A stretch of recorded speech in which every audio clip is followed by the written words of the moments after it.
Assalamualaikum warahmatullahi wabarakatuh. Dan salam sejahtera. Alhamdulillahillazi anzala ala abdihil kitaba wa lam yaj'al lahu iwaja qayyiman liyunzira ba'san shadidan min ladunhu basyiral mu'minin. Wa usalli wa usallimu ala rasulihil karim wa ala alihi wa sahbihi ajma'in. Saudara Timbalan Perdana Menteri Datuk Seri Zahid Hamidi, Menteri-Menteri Surah Zamri, Surah Nik Nazmi dan Dr. Zaleha, Timbalan Menteri Rubiah Wang, Tan Sri Zuki, Ketua Setiausaha Negara KSU dan pegawai, Saudara Panglima di Terengganu ini Datuk Mat Said dan rakan-rakan yang saya muliakan. Alhamdulillah kita dapat bersama-sama dan saya ucap terima kasih kerana ada kelainan sedikit perjumpaan hari ini kerana penyertaan anak-anak muda Terengganu itu hebat sekali. Terima kasih. Saya persilakan wakil anak muda itu penuhkan kursi di depan. Sila. Pasal anak muda sekarang tak boleh tunggu di barisan belakang, dia kena ke depan sekarang. Baik, terima kasih.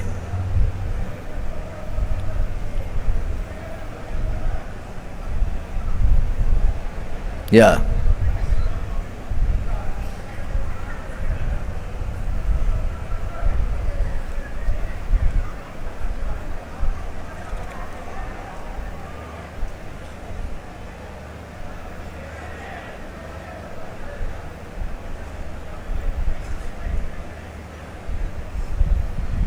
Ni patut MC atau awal-awal tadi.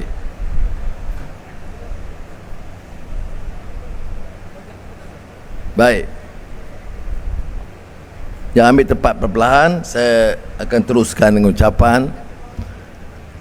Saya tak sempat salih selepas solat Jumaat dan menghadap kepada Yang Maha Mulia Tuanku Sultan Terengganu sebentar tadi di Istana Kuala Terengganu. Tapi saya hadir juga di Dungun ini, iaitu program Kementerian Kemajuan Desa dan Wilayah dan Ketengah, kerana ia memberikan gambaran tentang penekanan dasar kerajaan perpaduan sekarang ini. Tadi Tok Mas Said sebut kepada saya bahawa peruntukan untuk Ketengah kita tambah juga sehingga 31 juta ringgit, dan program-program Kementerian Kemajuan Desa dan Wilayah, program-program pembangunan rakyat miskin. Tuan Zaleha tahu tentang bagaimana projek memperbaiki klinik-klinik kesihatan yang daif, dan kita peruntukkan jumlah besar untuk baiki tandas dan kemudahan asas sekolah-sekolah di negara kita. Majoritinya sekolah-sekolah desa dan majoritinya anak-anak Melayu. Bayangkan Malaysia dengan pencapaian begitu hebat, tetapi hampir setiap sekolah ada tandas yang rosak. Saya percaya saudara-saudara yang ada anak-anak atau anak-anak muda di sini tahu di sekolah masalah. Saya singgah tadi dengan helikopter Sekolah Menengah Seri Rasau. Ya, saya tanya pengetua, berapa tandas rosak? Dia kata 4. 2 tandas lelaki rosak, 2 tandas perempuan rosak. Kita sudah sediakan peruntukan dan arahan saya mesti selesaikan segera sebelum akhir tahun ini. Ada hal-hal penting dalam negara Malaysia Madani ini. Sebelum kita bercakap soal-soal besar, sebelum kita bercakap soal projek-projek besar, selesaikan masalah rakyat dulu. Pertama, pendidikan dan kesihatan. Berapa peruntukan? 1.4 bilion ringgit hanya untuk perbaiki tandas rosak, bumbung, kemudahan asas bagi anak-anak kita, ataupun untuk kesihatan ibu bapa kita dan anak-anak kita. Ini menunjukkan keprihatinan kita. Kalau tidak, seperti sekarang berdegar-degar syarah, ya. Dan dia syarah membangkang sebahagiannya seolah-olah dia tak pernah berkuasa. Dia berkuasa 3 tahun. Tandas macam tu juga, klinik rosak begitu juga, dan tidak ada penambahan. Termasuk di Terengganu tidak ada penambahan peruntukan. Di bawah kerajaan perpaduan inilah pertama kali kita tambah peruntukan, termasuk di Kelantan dan Terengganu. Bagaimana boleh mereka katakan kita zalim? Bagaimana boleh ada kempen di luar bohong dan fitnah, menggunakan Islam, menunggang agama dengan mengatakan bahawa kita zalim kepada negeri yang dikuasai oleh PAS. Saya jelaskan ini kerana rakyat berhak mendapat maklumat yang betul. Anak-anak muda tidak boleh ditipu dengan kejahatan. Ini soal fakta. Ini bukan boleh saya reka. Saya juga lalui masa yang getir, susah payah, masuk keluar penjara. Bukan saya berkuasa untuk membuat penipuan. Saya berkuasa untuk menterjemahkan cita-cita kita, perjuangan kita. Pertama, hentikan amalan mengambil kekayaan daripada negeri atau negara. Jana Wibawa, projek Bumi Putra untuk tolong Bumi Putra, itu pun ada yang diluluskan kepada masyarakat Cina. Saya tanya mereka, apa jawapan mereka? Apakah ini fitnah? Tidak. Kita ada nama syarikat Cina itu, kita ada jumlah wang peruntukan diluluskan. Bagaimana boleh kita biarkan pemimpin guna Melayu, heboh kami nak selamatkan Melayu, kemudian bagi kontrak Melayu kepada orang Cina? Ini yang patut kita fikirkan, ya. Begitu juga saya sebut tadi, soal anak-anak kita dan kemudahan asas kesihatan dan pendidikan. Apakah mudah? Tidak. Saya jadi Perdana Menteri, Tun Sri Zahid timbalan Perdana Menteri dan menteri-menteri, dalam keadaan kita hutang yang besar, hutang paling tinggi dalam sejarah, 1.5 triliun ringgit. Tapi itu tidak kita jadikan alasan untuk tidak tumpu dalam bidang pendidikan dan kesihatan. Jadi kalau dua bidang yang kita beri peruntukan paling besar dalam belanja wang madani ialah bidang pendidikan dan kesihatan. Kementerian luar penting, tetapi kita bagi peruntukan yang lebih kecil kerana kita tunggu besok nak pergi keluar. Sempatlah. Itu yang harus dipaham. Orang tanya saya dan Datuk Seri Zahid, ada program begini, mengapa kita guna untuk memberi penjelasan dalam kaitan dalam soal kenegaraan dan politik. Saudara, rakyat harus tahu mengapa kita minta bagi kerjasama dan dukungan kepada kerajaan. Apa bezanya dengan yang lalu? Beza terbesar ialah bahawa kerajaan ini tidak mengizinkan mana-mana menteri atau pemimpin kerajaan ambil 1 inci tanah kerajaan atau 1 ekar balak. Dilarang sama sekali, dan kalau berlaku itu mereka akan tersingkir dari jawatan mereka. Saya nak tanya orang-orang yang heboh bercakap soal Melayu dan Islam dan Allahu Akbar, beranikah mereka sebut bahawa mereka tidak izinkan pemimpin-pemimpin mereka mengambil balak atau kontrak atau saham daripada negara? Saya belum dengar lagi. Yang dia marah kita, dikata kita pelawak, bohong, menipu. Termasuklah dalam soal kelulusan 8.3 bilion ringgit untuk Felda, untuk peneroka Felda. Saya tidak pernah mengatakan mereka tidak luluskan.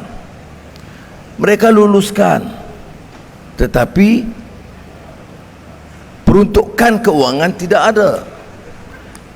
Felda diminta lupuskan atau selesaikan hutang peneroka. Mana nak cari 8 bilion? Maka kalau Felda bayar, kerajaan mesti tampung. Itu belum dilakukan. Belanjawan 21 tidak ada, belanjawan 22 tidak ada.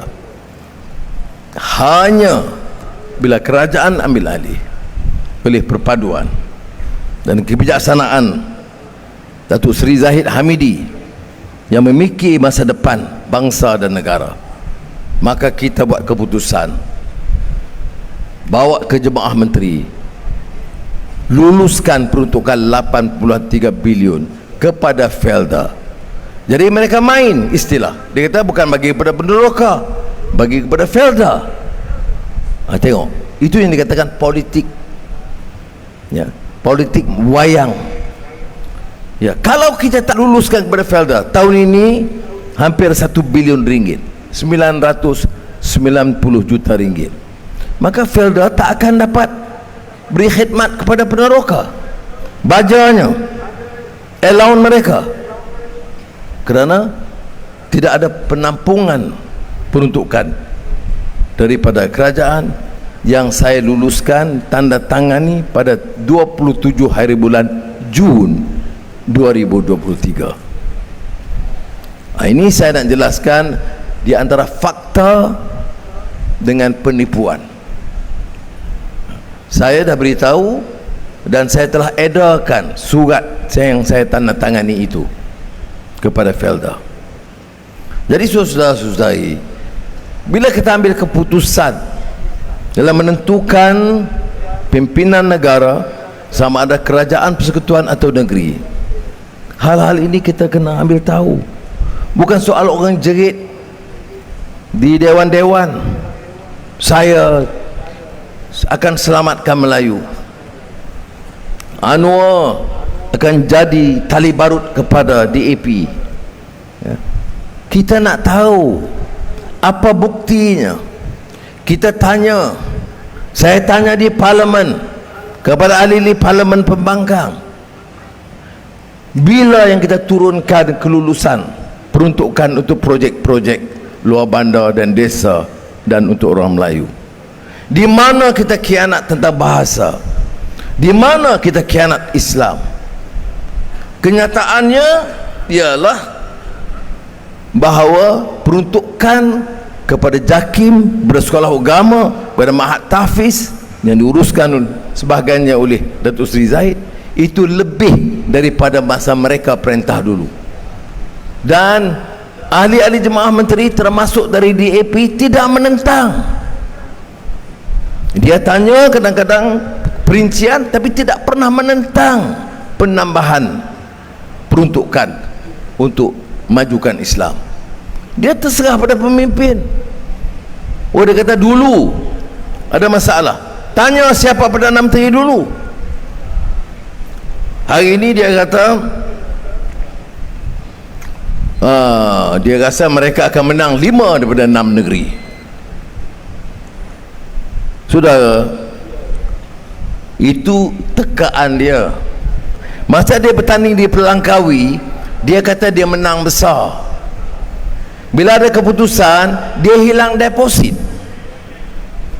Tahu tak makna hilang deposit? Maknanya undi itu kecil sekali, 1/8 tidak ada.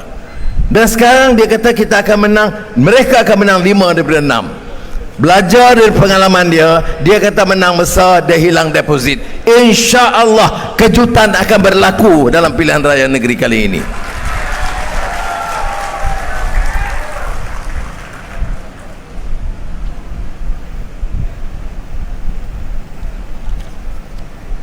Saudara, pada hari ini saya akan bersama dengan Menteri Timbalan Perdana Menteri meluluskan beberapa peruntukan tambahan. Sebahagian telah diumumkan, seperti peruntukan di bawah PPP 12 juta yang di bawah skim mentor menti, jumlahnya RM797.250. Saya pilih untuk menyebut semula supaya saudara faham apa artinya kerjasama di antara negeri dan persekutuan, apa hubungannya ke tengah sebagai agensi kerajaan persekutuan, dan apa faedah kepada rakyat bila kita ambil keputusan memilih ikut agenda bersama. habuannya kepada rakyat. Kita tidak khianat, kita tidak kurangkan peruntukan. Dan dengan keadaan ekonomi sekarang, harapan bagi negara lebih cerah daripada beberapa tahun yang lalu. Bahagian prasarana, program ameniti sosial RM500,000 tambahan untuk Kelantan dan Terengganu. Untuk ke tengah, saya ucap tahniah kepada menteri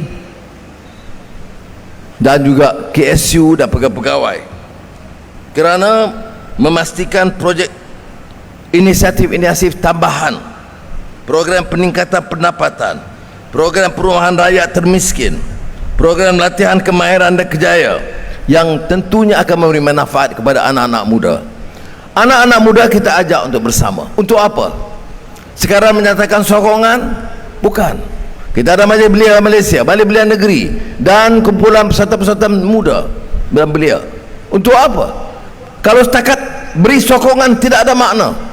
Tetapi memastikan bahawa ada pulangan, ada keprihatinan, ada latihan tambahan, ada projek untuk mengangkat martabat kerjaya anak-anak muda. Sebab itu kita ada kementerian mengadakan program peningkatan pendapatan suku juta ringgit. Saya sebut tadi PPRT 12.5 juta ringgit, program latihan kemahiran dan kerjaya suku juta ringgit. Kemudian kita ada program dari MARA, satu agensi yang penting dalam negara kita, RISDA, Velcra, Jabatan Kemajuan Orang Asli, dan ini sebagainya patut dimaklum. Sebab kalau sudah dengar di luar ini ialah luahan kemarahan dan fitnah, benci saja.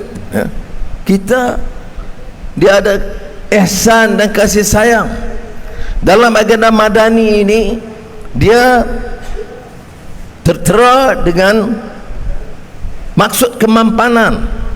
Ekonomi mesti maju. Ekonomi kita lembab beberapa tahun, tak ada pelabur masuk, ringgit berudum, pertumbuhan terbantut. Dan sekarang mereka kempen kerana beberapa bulan yang lalu ringgit jatuh. Sekarang bila ringgit naik dia diam. Ringgit kita sekarang bahkan masa jatuh sekalipun semasa kerajaan perpaduan masih lebih rendah daripada masa kerajaan Perikatan Nasional. Sebab itu anak-anak muda mesti fikir, dengar ceramah, fikir. Dia ceramah, dia kata ringgit jatuh. Kita tanya, masa kamu Perdana Menteri ringgit berapa? Dan sekarang berapa? Kemudian dia kata pelaburan mana masuk? Sekarang kita ada bukti.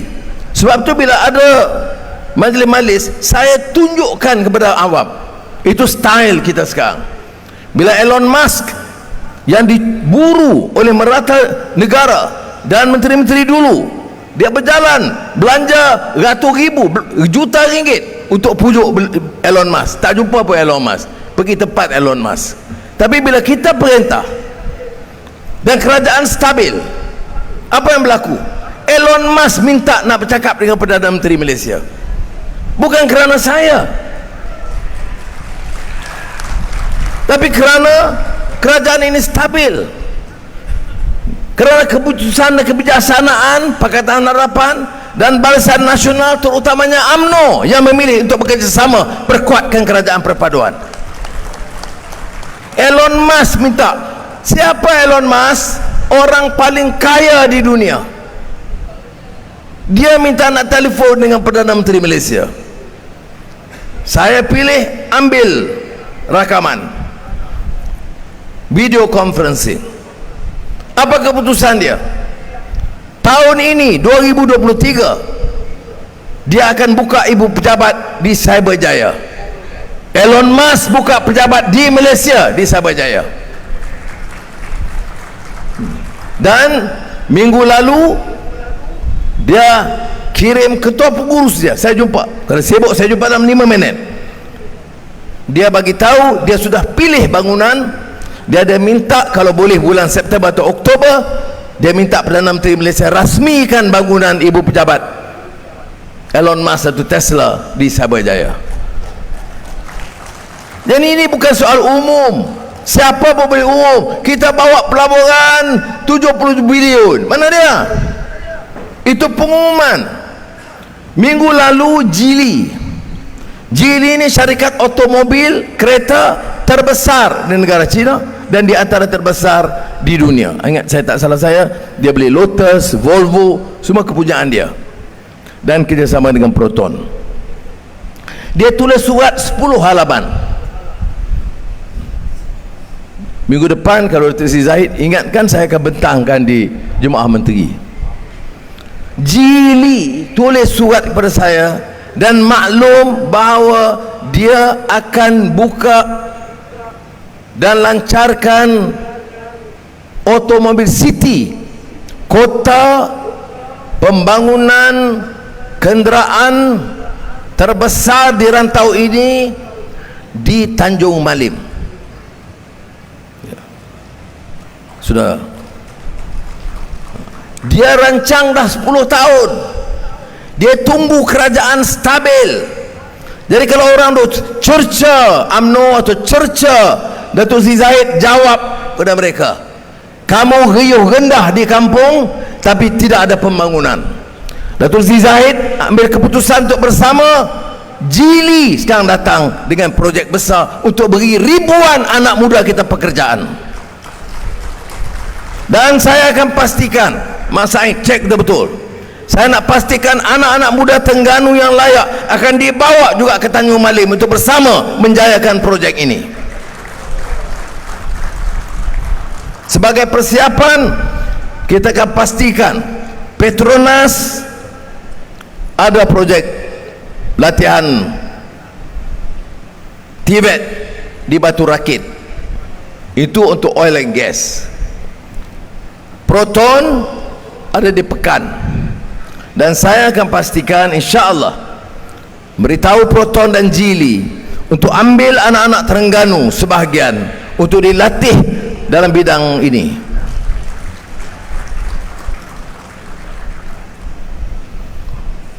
Sebahagian yang saya sebut, ya, Aramco.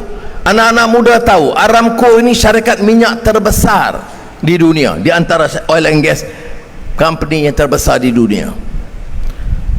Berapa keluaran hasil dia satu hari? 2 juta tong lebih minyak. Kita di antara 400-500 ribu tong saja, dia lebih dari 2 juta tong. Syarikat minyak terbesar.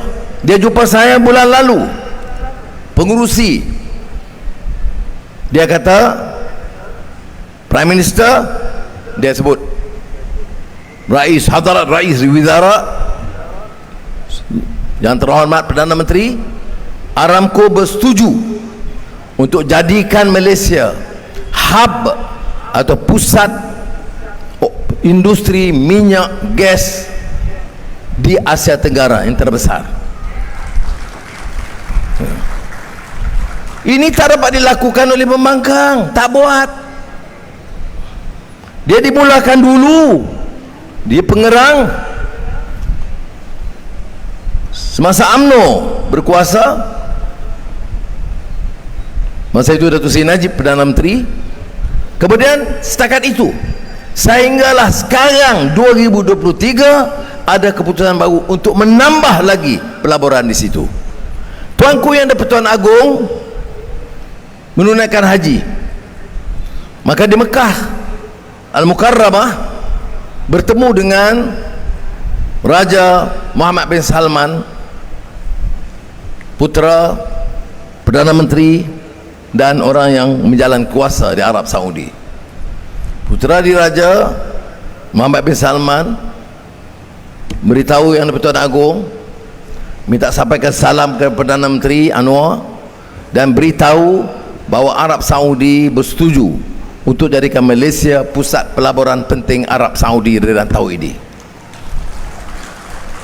Ya sudah, ini kenyataan, ya. Tak setuju boleh tanya yang di-Pertuan Agong, bukan saya reka-reka cerita ini. Sebab apa? Sebab kerajaan ini stabil, sebab dia tengok pimpinan dia percaya, dan sebab kita mampu dengan perencanaan dalam pembangunan ekonomi negara. Yang lain-lain tentunya dalam bidang ketengah, dalam bidang TVET yang dilakukan oleh JMI, UNIKL, Giat Mara, Kemas, College University Agroscience, bahagian kemahiran teknikal. Ini saya serah kerana saya percaya sebagainya yang telah diterang. Tapi izinkan saya umpamanya menjelaskan tentang dasar negara kita, kerana ada kaitan Terengganu ke Kedah ke Selangor ke Johor, Melaka dengan program yang dirancana oleh Kerajaan Persekutuan. Ya. Kita jimat, saya tak bagi umpamanya kementerian-kementerian ataupun menteri-menteri untuk bermewah, tak boleh.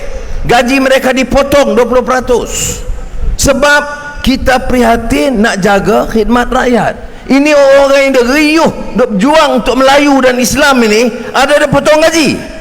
Tak ada. Ini masalahnya, saudara. Beda di antara yang bercakap dengan mengamalkan.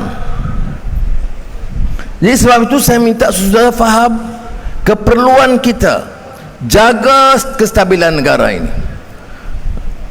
Betul ada orang beritahu apa pun berlaku dalam negeri, pilihan raya negeri, dia tidak menjejaskan Kerajaan Persekutuan. Kerajaan Persekutuan itu ditentukan oleh ahli-ahli parlimen, bukan ahli Dewan Undangan Negeri. Tapi ada orang mimpi, dia mimpi terus. Dia kata kalau lepas PRN ini dia akan ubah kerajaan. Itu dia baca kitab mana saya tidak tahu.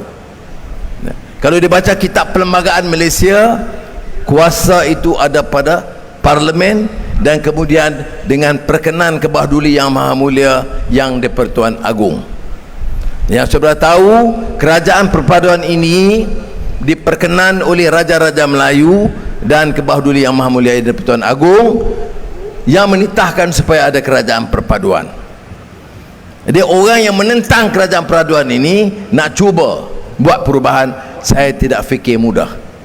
Tapi dalam politik seperti juga dalam hidup, nak mengigau, nak mimpi, nak meroyan memang boleh, tetapi nak laksanakan saya tidak fikir mudah. Jadi saudara yang dirahmati sekalian,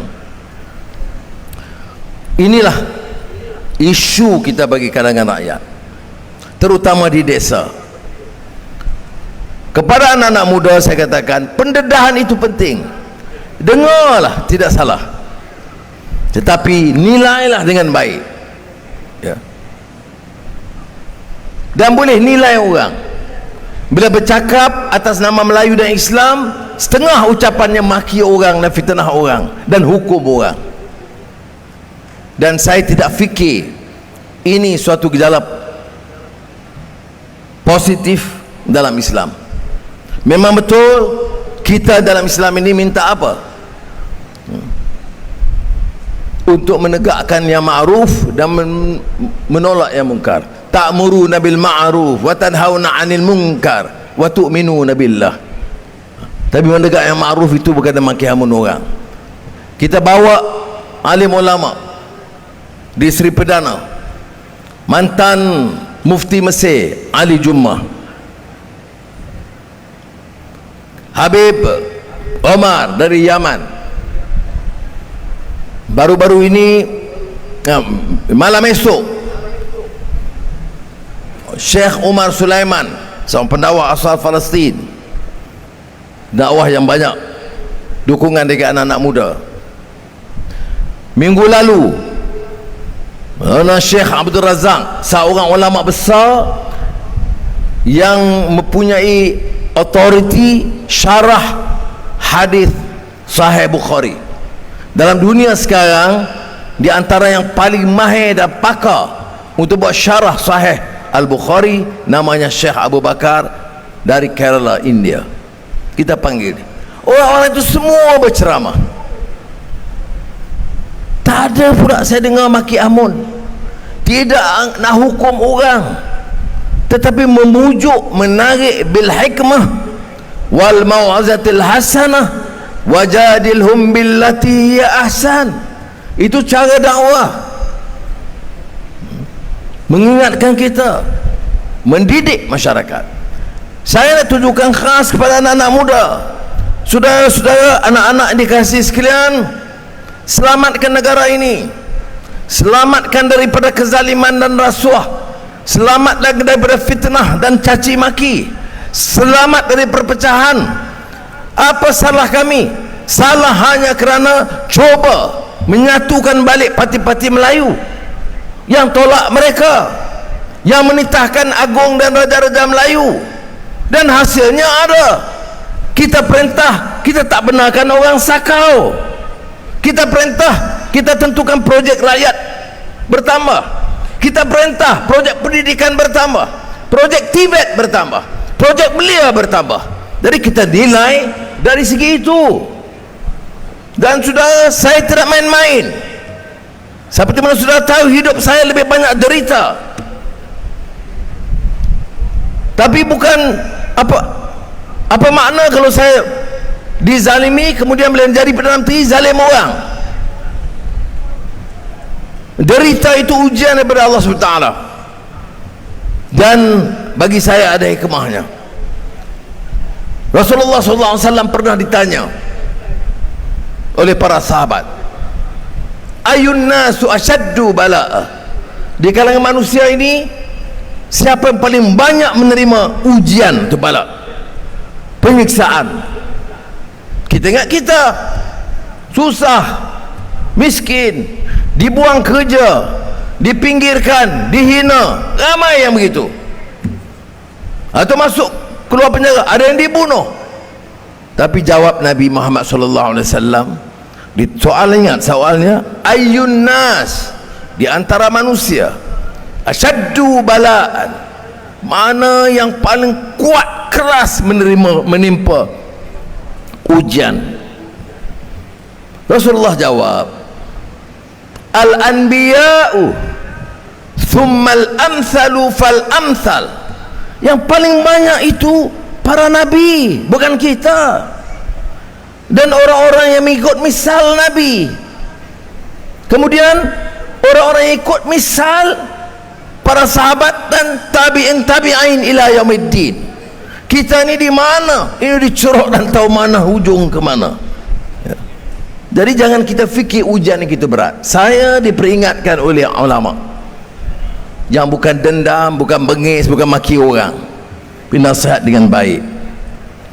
Dia kata, Anwar, kamu boleh berjaya sekiranya hilangkan sifat dengki, dendam, tumpu perhatian, angkat martabat rakyat, angkat martabat Islam dan umatnya, dan selamatkan negara daripada apa yang kamu ceritakan dulu, kebobrokan dan kerusakan. Ya. Dan di antara ulama itu termasuk almarhum Syekh Dr. Yusuf Al-Qaradawi. Bulan lalu dua anak dia datang, anak lelaki dia, Muhammad dan Abdullah, bawa 112 jilid semua karya-karya Syekh Yusuf Al-Qaradawi, kerana wasiat ayahnya bila dia tidak ada, pergi ke Kuala Lumpur, bawa 120 kitab-kitab dia dan serah kepada Anwar yang dianggap anggota keluarga dia. Saudara, dia nasihat, ya, kerana setengah orang dia pakai songkok, setengah orang dia pakai tai, setengah orang dia pakai serban. Tapi kalau ada dengki dalam hati dia, dia tidak akan membawa faedah kepada rakyat. Tengok orang berjaya, dengki. Tengok orang khidmat negeri, dengki. Kalau dah tak boleh lawan, fitnah. Kalau tak boleh juga, aibkan. Jangan ikut cara begitu. Jadi kalau tanya saya, ini agenda kita. Dan saya ajak kawan-kawan termasuk di Terengganu, mari kita buka peta baru, lembaran baru dalam sejarah politik tanah air. Bila kita ada kuasa, hentikan kerja sakau. Jangan zalim, jangan hina orang. Tak kira dia Melayu ke, dia Cina ke, dia India ke, dia Iban ke, Kadazan ke, jangan hina orang. Kerana Islam itu tidak mengajar kita untuk menghina. Islam itu iktiraf orang berbeza. Melayu masih jadi tunggak di negara kita. Bahasa Melayu bahasa rasmi. Islam agama persekutuan. Raja-raja Melayu kita daulatkan di negara ini. Bukan Raja Cina, tak ada. Raja India pun tidak ada. Kalau Raja Gopal pun nama aja raja. Kemudian hak keseimbangan Melayu dan Bumi Putera kita kekalkan. Yang ini tidak tolak ansur. Tapi ini bukan bermakna kita hina orang. Kitab mana yang membolehkan kita menyisihkan orang lain? Pergi cerita, sekarang ini habis, Anwar Zahid ni semua jadi alat Cina, rosak negara kita. Jadi kita selamatkanlah Melayu dan Islam sekarang. Ni, siapa yang cakap ni? Dia dah menjadi Perdana Menteri 18 bulan. Ada yang jadi Perdana Menteri 22 tahun. Masa kamu ada kuasa, tolonglah rakyat, jangan jerit sekarang. Masa ada kuasa, anak kamu kaya, isteri kamu kaya, menantu kamu kaya, kontrak berbilion-bilion. Apa nak cabar saya? Nak cabar kata ini fitnah? Tak betul. Sebab itu saya insaf, saya tak menyesal. Ya, ada ujian. Saya ingat lagi hadis itu. Bukan saja saya, Zahid pun kena masuk juga, ISA dulu. Zamri pun kena juga. Nik Nazim nasib baik dia muda lagi masa itu, duduk luar negara. Kalau tidak dia pun terlengkup juga. KSN selamat, saya ada pegawai kerajaan. Dari itu saudara kena ingat, sekarang kita ada kuasa. Sebab itu saya kata, gunalah sebaik mungkin, cari jalan selamatkan negara ini. Semalam saya umum umpamanya, apakah wang kita banyak? Tidak. Tapi saya bawa program-program jana ekonomi yang besar-besar, dari segi sektor perkhidmatan, dari segi perbankan, dari segi pelaburan, dari segi kemudahan domestik, pelaburan domestik. Tapi orang kampung ke tengah kata, yalah Anwar, kami dapat apa? Udah.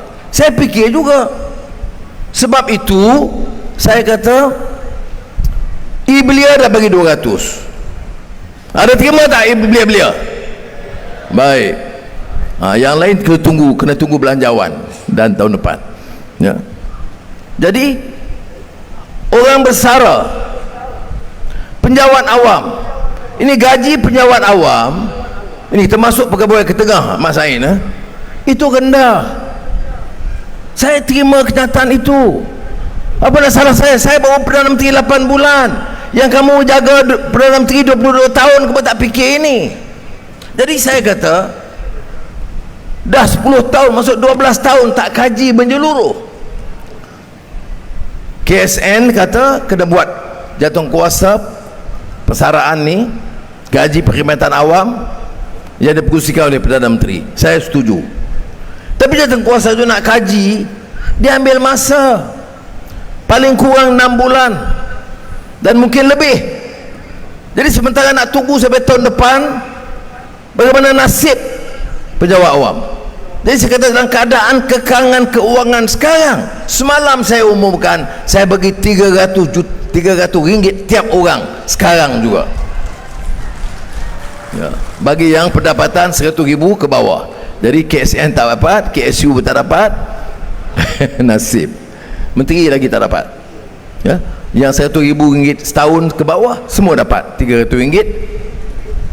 Kemudian yang pencen semuanya, yang pencen veteran tentera berpencen, veteran tentera tak berpencen, kerana dia kata macam mana dia. Jadi kita bagi ke semuanya 200 ringgit. Kemudian rakyat, dulu pekebun kecil getah kita tambah, ya, daripada 600 jadi 800. Nelayan kita tambah 4 bulan jadi 800. Tapi sekarang wang tu dah belanja habis. Jadi saya tuluskan untuk semua rakyat, termasuk yang dapat 300 tadi, 200, tambah RM100. Mana semua rakyat ni yang hadir ni semua akan dapat RM100 seorang. Ini sudah kita cuba. Ada orang kata, oh pasal dekat pilihan raya patut tunggu belanjawan madani. Belanjawan madani bulan Oktober. Ini orang kaya-kaya kadang cakap ni tak pakai otak. Saya nak tanya rakyat ni, nak bagi RM100 nak tunggu bulan Oktober ke? Atau bagi sekarang? Sekarang. Ini penjawat-penjawat awam, nak sekarang 300 tanpa 100 400 atau nak tunggu tahun depan? Sekarang tahun depan. Kalau tak kata tahun depan, saya pindah sekarang juga. Jadi kerana orang susah, jadilah kita ada. Kebetulan semalam itu bukan saya pengumuman khas bab ini, saya bincang ekonomi madani memperkasa rakyat. Ekonomi madani maknanya meningkat, memacu pertumbuhan dan sebagainya. Tapi bagi rakyat biasa, apa dia? Itulah yang kita luluskan. Jadi saya harap faham ini. Soalnya mengapa tak buat tahun lalu? Mengapa tak dia lakukan 2 tahun yang lalu? Dan mengapa kecap tiap kali kita buat? Melainkan kalau pembangkang kata baik, kalau kami perintah, kami akan cara buat macam ni, tak apa. Ini asyik hamun kita. Perdana Menteri bodoh. Saya tak nak jawab ni lah. Yang lain itu ialah program agama. Tadi saya persembah kepada tuanku, kepada beliau Yang Mulia Sultan Terengganu, tentang beberapa peruntukan tambahan untuk sekolah agama rakyat, sekolah agama, Mahat Tafiz, sekolah menengah agama. Kerana saya fikir hal-hal ini patut diberi perhatian. Siapa dulu tahun 99 yang batalkan semua peruntukan sekolah agama rakyat? Itu Tun Mahathir yang jadi sahabat mereka sekarang. Dia batalkan semua peruntukan kepada sekolah agama rakyat. Siapa sambung dan tambah peruntukan kepada semua sekolah agama rakyat? Anwar, Zahid dan Kerajaan Perpaduan. Ini dia hujah kita. Jadi kalau nak jawab, kalau nak serang kita, jangan caci saja. Tengok fakta ini dan jawab ikut fakta. Jadi pada hari ini, inilah sentuhan kasih desa. Saya ucap terima kasih kepada kementerian.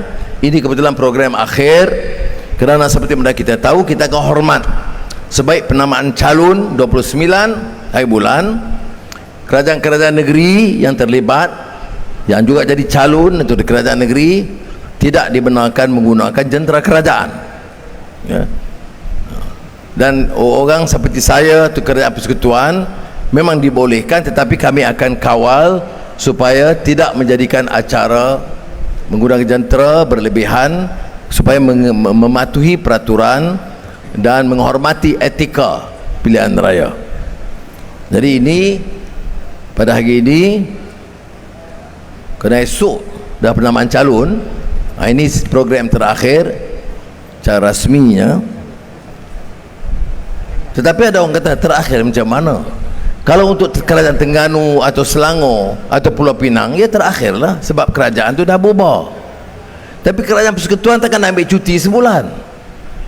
Kadang-kadang orang bincang, dia tak faham yang pilihan raya itu negeri, kerajaan persekutuan mesti berjalan.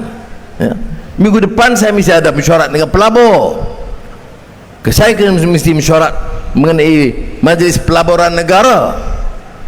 Tak boleh tangguh. Saya bukan caretaker government, saya bukan Perdana Menteri sementara. Yang Menteri Besar sementara Terengganu, Pulau Pinang Ketua Menteri sementara. Dia tak boleh buat keputusan penting, dia tak boleh guna jentera kerajaan dan kewangan negeri. Saya Perdana Menteri Datuk Seri Zahid, kami masih terpaksa menjalankan tugas. Jadi kena ada beda. Kadang-kadang mengaji sikit ni bahaya. Dia mengaji sikit, dia tak habis, macam membaca kitab ni. Jadi mudah-mudahan kita faham Dan saya sekali lagi ucap terima kasih khususnya kepada Kementerian Kemajuan Desa dan Wilayah. Dan bagi saudara Terengganu, terutama ke tengah, saya ucapkan terima kasih dan doa kepada Allah SWT, mudah-mudahan usaha kita, ikhtiar kita akan direstui oleh Allah SWT. Wassalamualaikum warahmatullahi wabarakatuh.